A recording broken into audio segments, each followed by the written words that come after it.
Screen పైన ఒక message, do not step of the track అని. భయం వేసింది, పక్కకు అడుగు వేశాను. కానీ ఆ మూమెంట్లో నా కాళ్ళు జరగలేదు, కానీ ఎవరో వెనక నుంచి పుష్ చేసినట్టు అనిపించింది. బ్యాలెన్స్ అవుట్ అయింది, కింద పడిపోయా. అప్పుడు నాకు హారన్ సౌండ్ చాలా గట్టిగా వినిపించింది, కానీ ట్రైన్ కనిపించట్లేదు. అంతలోపు ఒక నల్లటి ఆకారం నా దగ్గరికి రావడం స్టార్ట్ అయింది. అండ్ ఒక్క ఫేస్ నేను చెప్పలేను, చాలా మంది మొహాలు కనిపిస్తున్నాయి నల్లగా, కానీ వాళ్ళ బాడీస్ మాత్రం కనిపించట్లేదు. వాళ్ళు ఏడుస్తూ అరుస్తూ నా దగ్గరికి రావడం స్టార్ట్ అయింది. అండ్ అంతలోపు నా ఫోన్ స్క్రీన్ ఫ్లాష్ అయింది. ఓల్డ్ న్యూస్ ఆర్టికల్ ఒకటి ఓపెన్ అయింది.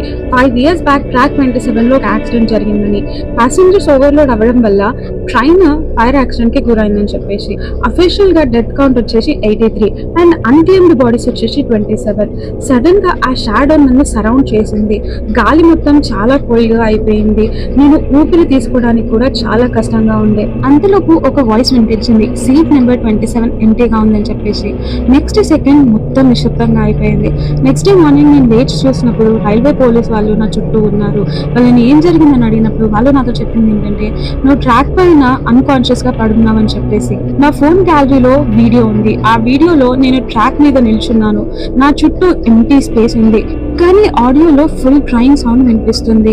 83 ప్యాసింజర్స్ వాయిస్ కూడా 1 2 3 అని చెప్పేసి. ఎగ్జాక్ట్ గా 27 దగ్గరికి రాగానే ఆ వాయిస్ అండ్ వీడియో ఎండ్ అయింది. పోలీస్ వాళ్ళు అన్నది ఏంటంటే, నేను ఏదో తాగేసి అక్కడ పడిపోయానని.